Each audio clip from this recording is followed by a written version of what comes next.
Lady Queen O'Brien, which is named after my brother, and we're Tom Crean's grandchildren.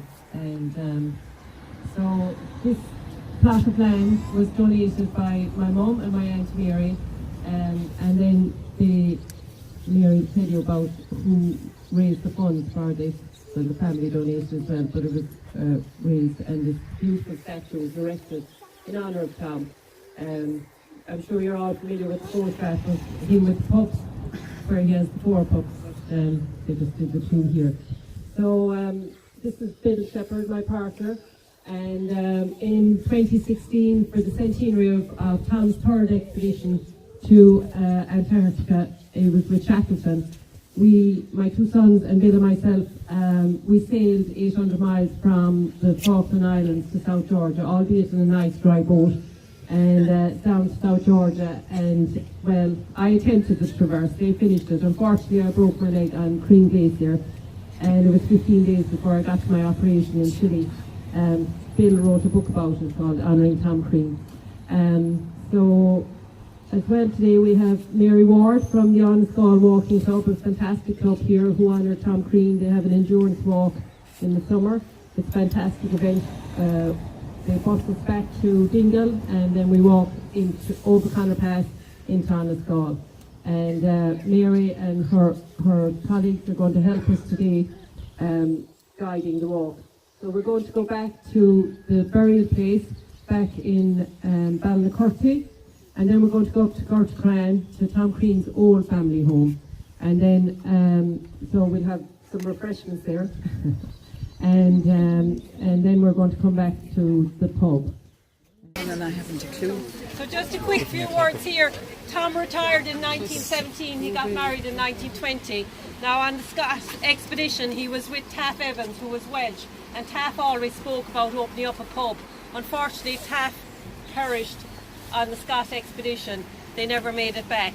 And Tom came back then, and he actually got £100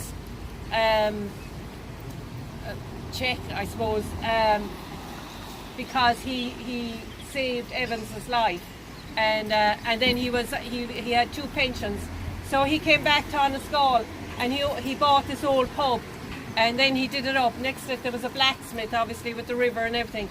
So he did it up, and he opened up this pub, and he married a local girl, Ellen Herlihy, or locally she was known as Nell the Pole, and they had 3 daughters, and so they got married in 1917, and my Auntie Mary was born first. Then Katie was born sickly, and they say Gran always blames Katie being born sickly because the Black and Tans pulled Tom out during the Troubles, held him at gunpoint, and she blames the rough handling she got from them. And apparently it was common at the time that a lot of children were born sickly, and they blamed that, I don't know. But years later they got enough money together, and they brought Katie to Lourdes, and at the grotto her rosary beads disintegrated, and she said it to the parish priest, and he said, whatever you're praying for, offer it up to Our Lady. So she said, I was praying for Katie to get better. Now obviously that would have been the summer, so they came back home, and Katie died the 8th of December, the Feast of Our Lady, at the age of 4. Tom built her tomb back at the graveyard in Ballinacurty, where we're going to now, and then subsequently he was buried there, and my grandmother Nell the Pole was there. But Nell she was Herlihy from the village, and she came from a pub background. Now she ran the pub, she was quite a matriarch, and so he was mad about children, and he used to always sit on this bridge here as the kids came from school, and he'd have sweets, and he'd give them sweets. And when we were doing our expedition in 2016, a journalist came into my restaurant in Kenmare, Tom Crean Fish and Wine, and she did an article on us in the Sunday Times. And that evening I got a phone call, and the waitress said to me, Aileen, there's an old lady on the phone, and she was nightly from the railway, and she used to go for walks with Tom. So we went down and met her shortly after that, herself and her sister and her brother, And she told me stories that I'd heard from my mum. She told me other stories that I didn't know. One of the stories that my mum told me was they used to go down to Bunanier. They'd walk down there to Bunanier, and he always had little terriers or dogs.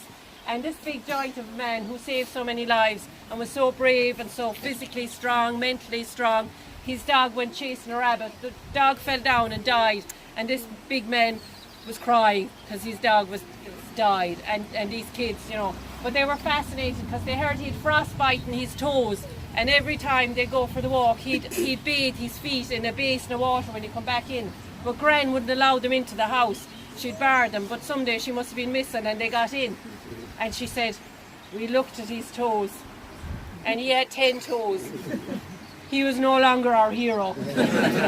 They thought there'd be bites gone out of the toe. So then, yeah, and when Gran used to go to Dublin to visit her cousins, she'd leave. She made my mother stay in the pub. She wanted to be a nurse, but so Mother and Tom would have to look after the pub. And back then, the beer or the Guinness or whatever came in wooden barrels, and there was a net to tapping them. And of course, because he wasn't doing it on a regular basis, he'd get it wrong and he'd lose half it or it'd shoot out. And she'd come back and she'd know and she'd eat him, of course. But one of the stories also that Una Knightley told me was that one of these trips to Dublin, she brought back a lovely cane to Tom with a kind of a silver crest on it. And he used to go up to the railway because the English newspaper would come in and he'd read it above there in peace and quiet, because if he brought it back she'd take it off him and she'd read it, you see, so he'd read it up there anyway. So he had his cane anyway, and there was a character from the village, where's him, Michael Patz. And Michael Patz was in one of his silent periods and he wouldn't talk, and Tom was kind of poking him a bit and saying, come on Michael, you know, we're men of the world. You know, you can talk now, talk up. And he wouldn't anyway. And Sir Michael Pat's got a big stick, and he beat it down on top of the stick and broke the new walking cane he got. So of course Tom couldn't come back and tell herself that what happened. So he came back anyway, and he said he had to bring a bucket of water, so he had to get water here, you see. And so he came back anyway, and he said, you know what happened? He said, I was going down the steps, he says, and only from my cane that you gave me, but it broke. I would have fallen in or something.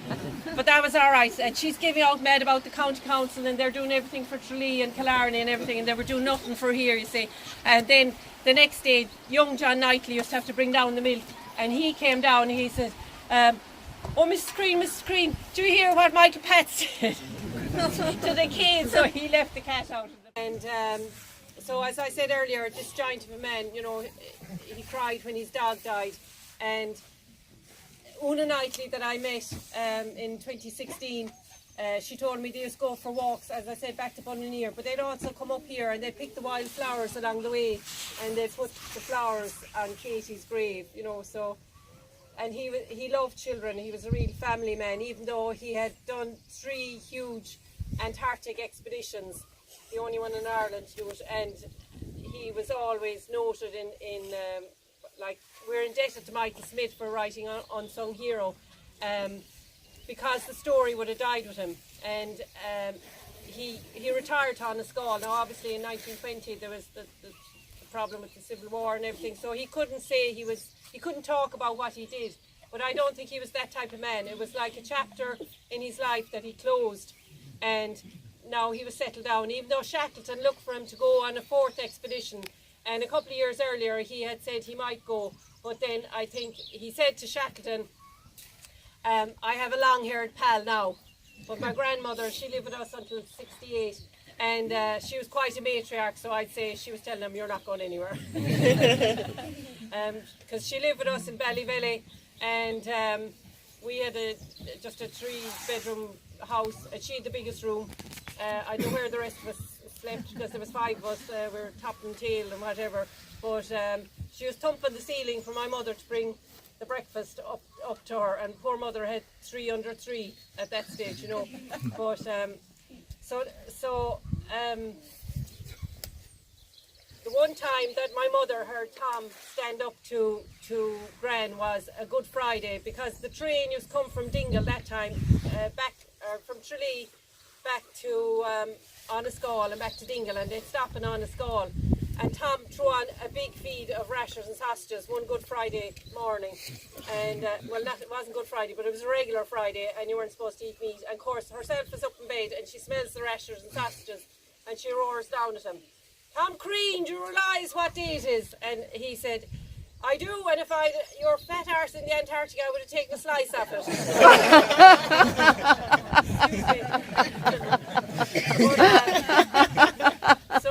I'd say he paid dearly for that. But Tom, unfortunately, when it came to his time, he died of a burst appendix. He was only 61. Now, whether it was the high tolerance of pain and he didn't acknowledge it early enough or whatever, but he got up in the night and he told my mother. Then they had to get a hackney car into Tralee. So back in 1938, you can imagine how long that would take. He got to Tralee, there was no surgeon on duty, so then they had to go to Cork, and at that stage it was too late. So he smoked his pipe in the Bonsecourt Hospital until he died, until he passed away.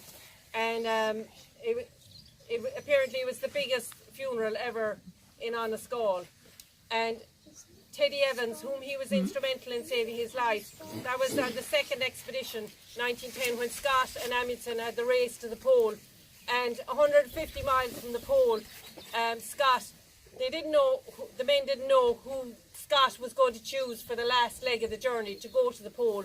Now, Tom Crean was confident, or he was hoping, I suppose, that he would be chosen, because he met Scott in 1901. They were down in New Zealand, and he was on a ship called the Ringarooma, and Scott's ship was moored there, and my mother said Scott's crew were unruly, and one fell out of the crow's nest and got killed. I think Michael Smith says in his book that he ran away or whatever. Anyway, they were down a man, so they came over to the Ringarooma, and Scott asked for a volunteer. So that's how Crean started his Antarctic exploration. He volunteered and headed off with Scott in 1901. On that expedition you had Shackleton and you had Scott, so he met Shackleton, and Shackleton was very impressed by his strength of character, his physical strength, and Shackleton on that expedition, he himself and Wilson and Scott headed off to the pole, but they got so far and they had to turn back, and Shackleton had very bad scurvy, and so Scott held it against him, and Scott sent him back home.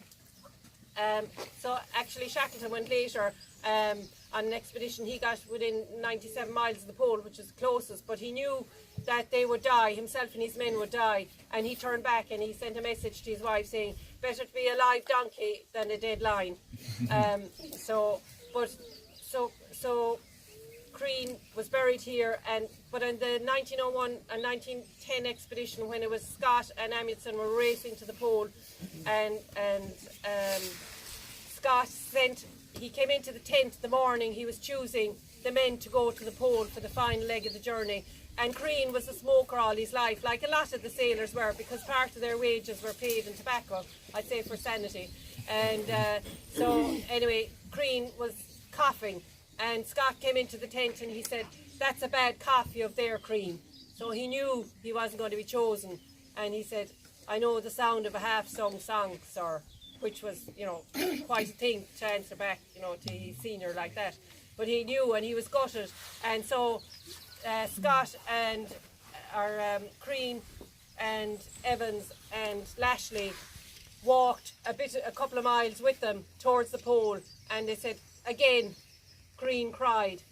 Now whether he cried because he knew he wouldn't see his fellow men again, or that he wasn't going to go with them, maybe a bit of both.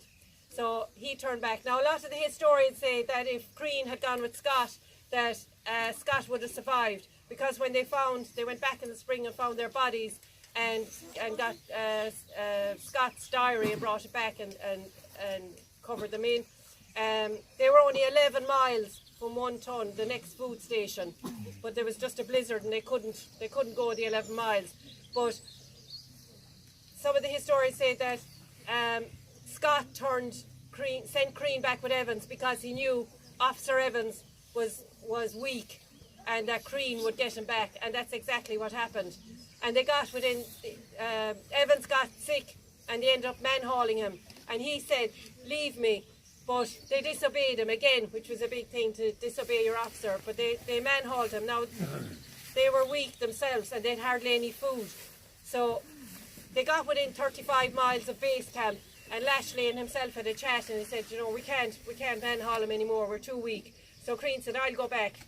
And he took 2 biscuits and 3 sticks of chocolate, and he headed back. Now, this wasn't just 35 miles, this was after 1,500 miles walking. So, and as he got towards, he stopped, and he ate some of the chocolate, but he kept a biscuit for emergencies. What emergency at that stage? But anyway, so he saw that there was a blizzard coming in, and he could see the base camp, but he had to go kind of a roundabout way to get in there, and he fell in the door, and within 15 minutes the blizzard came. If he was 15 minutes later, they all would have perished. So the blizzard passed, and they went back and they rescued Lashley and Evans, and for that Lashley and himself got the Albert Medal for bravery. Now, there was only a few hundred of them ever awarded. So when Crean died, Evans sent this wreath here, and it came in, I think, a Rolls Royce or something, to Annascaul, and thanks to the God it's still there. But at home in our family, in the sitting room, as I grew up as a child, it was like all his memorabilia was there, his dress sword. There was a silver tea set that was donated by Evans's family in appreciation of what Tom did. And there was also an photograph of Evans's mother and father, a framed photograph, which I don't know, was a thing to do long ago. But so they really appreciated what they did for Evans. So Evans sent this. So I think that's about it for here. And we'll move on to Crean. And just, I want to say thanks to the kids. You're doing really well. We're over the worst part of the hill. And Tom Crean will be proud of you. You're Tom Crean heroes, okay? Woo!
Actually, do you know what? We let that outside. How are you? How are you? You're enjoying it? Yeah.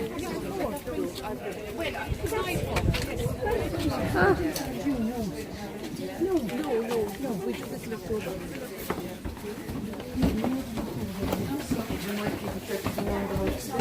Wow. Wow.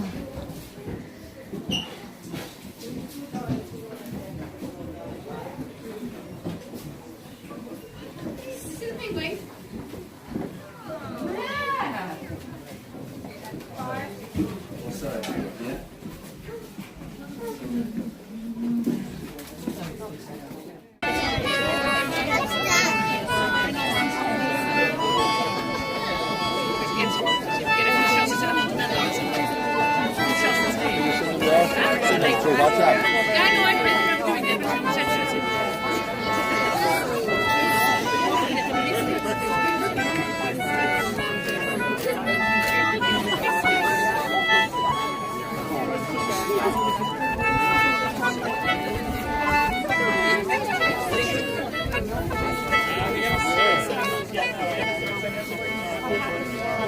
Just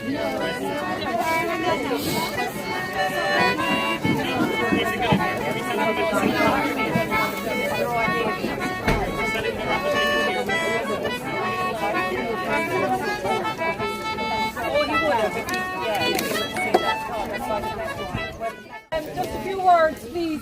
If everyone could take a seat where you can. And there's a few props here, things, just family things to share with you.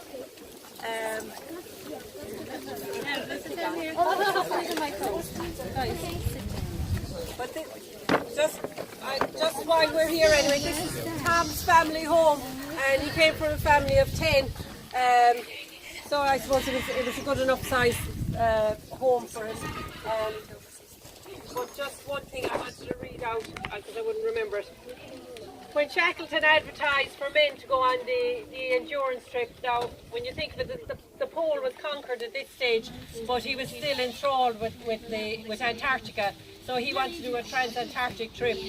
So apparently he advertised in the paper, men wanted for hazardous journey, small wages, bitter cold, long months of complete darkness, constant danger, safe return doubtful, honour and recognition in case of success.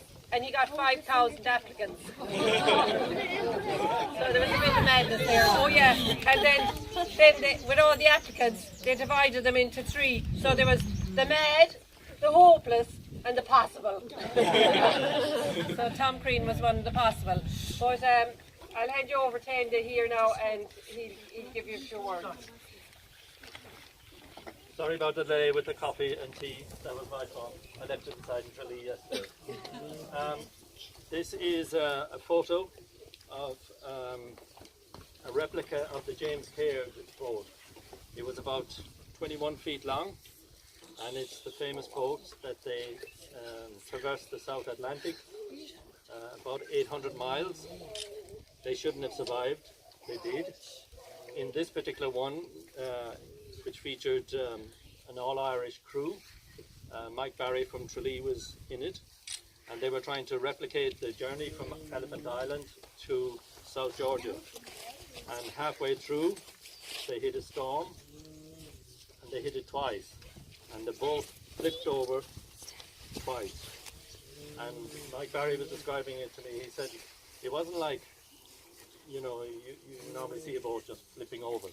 He said it was like you had a giant with a mallet who hit the side of the boat all twisted, bent, creaked, and they were scared to death that it was going to effectively explode like a box of matches. And when they came out of the storm, their relief boat was 15 miles away. Now in Antarctic waters, you have about 2 minutes to survive. So they checked the weather forecast, and there's going to be more of the same. And they basically said, we ain't going to survive this if we keep going. So they got to their relief boat, or it got to them, and they scuttled the boat. They eventually got to South Georgia, and they completed the crossing of South Georgia themselves. A few other groups of people have tried this. Many of them have failed. I think there was one German group that managed to get through. It was all weather dependent. But in the original one, they hit a hurricane. Now, how they survived it, God only knows, because they shouldn't have, right? And eventually, when they got to South Georgia, to the whaling station, which was occupied by Norwegian whalers, they couldn't believe it either. And there were 6 on the boat. Their water supply was contaminated by salt water. They could hardly eat. They had to sit. I think Crean was one of the cooks. Jam himself against the side of the boat underneath, and have the Primus stove. And God only knows what they ate. It must have been seal meat and stuff like that. Absolutely, probably disgusting, right? But they survived the journey, and yeah, as I say, God only knows how they survived, because they shouldn't have, right? All the odds were stacked against them. And then having to go across South Georgia, these two behind me can talk more about that. But South Georgia was never crossed, and 3 of the crew were so weak that they couldn't move from where they landed on South Georgia. And actually, when they managed to get in, find a place to land, as they were landing, the rudder fell off the boat, so they couldn't use the boat anyway. And like if they'd lost the rudder a little bit earlier, they were doomed. But when they were crossing South Georgia, nobody had crossed South Georgia before. They know roughly that there was a whaling station, let's say in that direction. So they had to go up mountains, up to the top, and see suddenly that there was a sheer drop. Had to go back down the mountain again. They had no tent, they only had a rope. And they had to keep going constantly, up mountains, down mountains, up down mountains, down mountains. The last mountain that they were up on, night was coming in, and a bit like this morning, there was mist down below them. And they didn't know whether it was they could see a little bit of a slope, and they didn't know whether it went into a crevasse or whatever else. So what they did, they coiled the rope. 3 of them sat on the rope, and excuse my language, it was shit or bust, right? But they all survived again. And again, like, what are the odds? It's like winning Euro lotteries, I'd say, several times. And they survived it. This house, my mother left this house to my family. We've done it up. We've tried to keep it as natural as we could. Everything inside it was rotten. It was owned by a cousin of ours, a Hugh Crean, who was a bachelor farmer. I'd say it was unoccupied for about 25 years, so everything was rotten. There was ivy growing in through the thing. So what we did is we kept the 4 walls. That's the original roof, but we had to strip everything off it and put it back together again. And we built the shell inside it. Feel free to go through the house. If you want to see what the construction of the external walls were like, go into that store over there and you'll see stone and mud, effectively. That's what that is, and it's just plastered over. This one down here, it was a lean-to again, but it was all falling down and we had to take it down. And when we took it down, we could see the shape of the original house, which was a single-story house. It was probably a single-story attached house. And that they built this thing effectively outside. It's like as if they built it up outside the original house. This lean-to was kept for calves, sheep, and that sort of thing. But we turned it into our bathroom and utility, right? As you probably found out. What can I say to you? This is, I suppose, the Bible of Tom Crean's experiences. It was written by Michael Smith. He was a political journalist, I think, for the Observer. He approached a whole load of publishers to see if they would publish it for him, and most of them turned them down, including our cousin in Dublin, who was the director of Macmillan, right? who regrets it ever since after hundreds of thousands of copies. It was translated, translated into Chinese.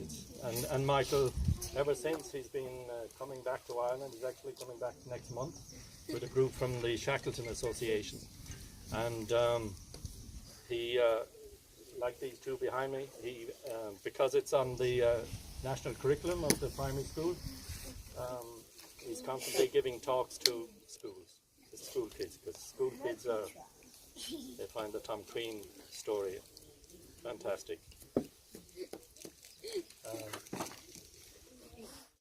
This is a photo of our daughter. What age was she? She was, I don't know how she was then, 19. February 93, almost one. Almost one, right? 10 months old. Yeah. There's a little story. Tom Crean was involved in my marriage. Both Jill and I were living in Singapore for quite a while, and eventually we met up. Can I tell the story? Go on. My father had been a fan of Tom Crean. I grew up in England, obviously, and I'd heard about Tom Crean. While I was growing up, my father had read a book about him, and he'd been to see the Discovery when it was moored on the Thames. So I'm trying to cut a long story short. I'd heard about Tom Crean. My sister actually came to live in Tralee before me. through a set of circumstances that I won't go into, and when my parents came to visit, the South Pole was there, but it hadn't been sort of made a big deal of, so we didn't go and visit it. But I came to visit Mary here, and I visited, I drove past the South Pole on our way to Dingle. And then I went to live in Singapore. I was teaching over there, and I decided one Christmas to go backpacking around New Zealand, and I called into the museum in Christchurch, and I saw a little silver cruet set in there because they had an exhibition about the Antarctic, because Lyttelton near Christchurch was the port from which they left for quite a few expeditions. And there was a little silver cruet set in the museum that had been presented to Tom Crean, or it had got to the museum anyhow, and it had underneath it a card saying T. Crean, Annascaul. And I wrote my father a letter saying, isn't it incredible that I should go all the way to New Zealand and see this tiny little thing, and I know the place that it came from. So then roll on a few more months, and I'd been to Ireland and met up with my sister in the summer, and her husband's boss was travelling to Singapore to go to Australia, and we met up for dinner one night, and he said, oh, I'm going out for a drink another night with another friend of mine from Tralee. So I went to the pub, and it was Enda, and we met and we hit it off, and as they say, the rest is history. But before we got quite that far, we were struck with each other, shall we say, and I decided I was coming home for Christmas to stay with my sister who was living in Tralee, and I was talking to Enda about what we'd be doing, and he said that a friend of his name, coincidentally his surname was Crean, had organised a get-together on New Year's Eve, and he was saying, shall we go along? And I said, fine, yeah. And I said, is he any relation to that fellow Tom Crean? And Enda said, no. So I said, well, I'm sure you must know about him because he comes from your neck of the woods. And I told him everything that my father had told me, and about the boat and about the silver quid and all this. And bless him, he listened the whole time. And when I finished with this strange tale, he said to me, well, you know my connection with Tom Crean. So I said, there's a bit of a connection. he said, he's my grandfather, at which point I could not believe it. Tore home, rang my parents up to say, you're never getting it. The family joke was that Enda never had to impress my parents because so that's my story.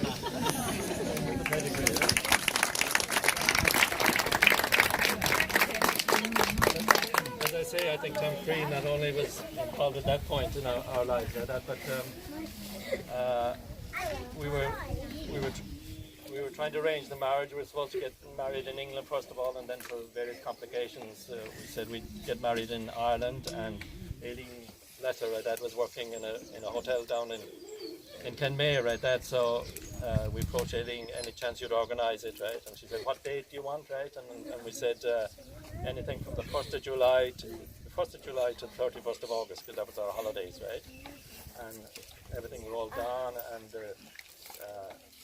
Aileen met the priest, I think, and a date was set, and everything was fine and everything. And the morning of the wedding, anyway, after we came back from the church to the hotel, Jill's father came up to me, right? And he said, do you realise what day it is? And I thought, this is really weird, right? You know, I think I know I've just got married, right? And then he said something else. And as I say, pick any date from the 1st of July to the 31st of August, right? And he said, no. He said, it's nothing to do with your marriage, right? He said, this is Tom Crean's anniversary of his death. So the 27th of July, of all the dates, right? So, this guy, I think, is... I don't have much choices in life. These guys, I don't know if they told you much about their crossing of South Georgia, right? There's a tale in it, not quite as good as Tom Crean, right? But because he went 3 times, so he had 3 tales to tell, right? But these guys can tell you about their experiences, right?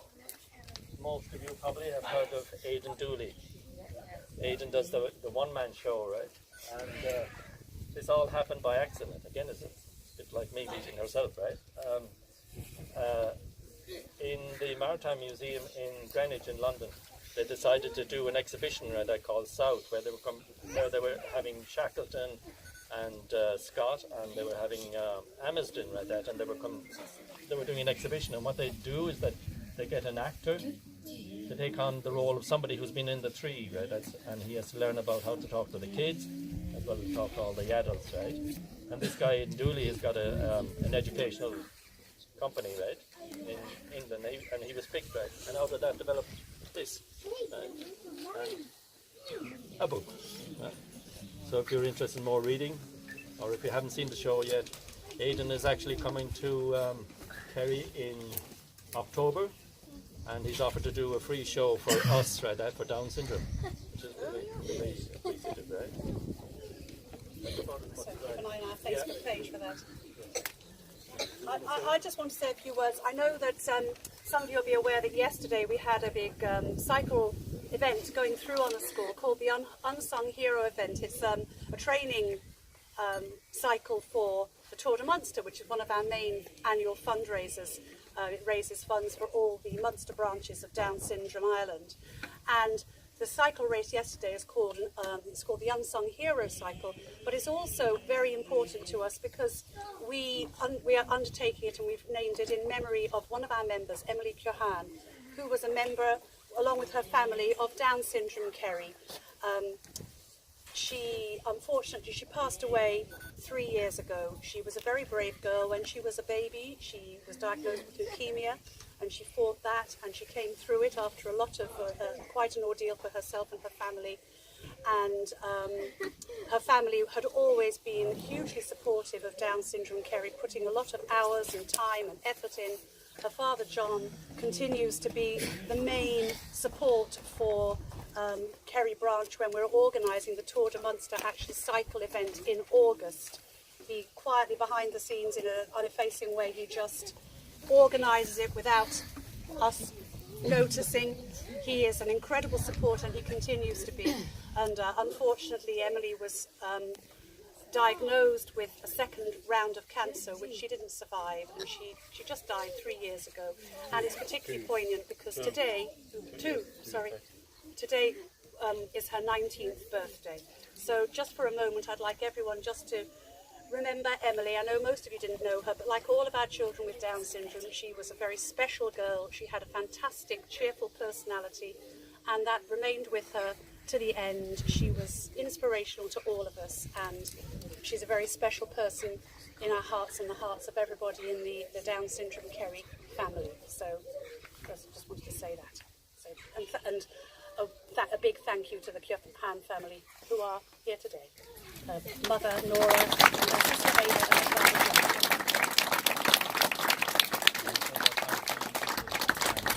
John. Oh yes, and of course, I think that we're here with a fundraiser raising funds for Down Syndrome Kerry. We're going to hold a raffle. We're going to have the prize of a weekend stay in the house. It sleeps 8. You'd have free run of it for yourself, however many people. You can bring tents for the field, whatever you like. Have a big jamboree here. So we're going to be selling tickets or lines for that in a few minutes. €10 for a line, and then we will use a random number selector to choose the winner before you leave here now. And what else was I going to say? Sorry. Tom Crean and Katie. Oh yeah, Tom Crean actually had 3 daughters. Mary, his oldest daughter, who just died in June last year. Enda's mother, Eileen, was the youngest, and in between them was little Katie, who was, I think, born prematurely for whatever reasons, and at the time, obviously, medical complications set in, and she died when she was 4, having never walked and never spoken, but from all accounts, she was a beautiful child, lovely personality, and I think when you actually have a child with special needs, it takes your parenting and your empathy to a different level. So I think that he would be hugely supportive of everything that we're doing here today, and of all the children with Down syndrome who we're supporting, I think he'd be championing their cause. So thank you very much.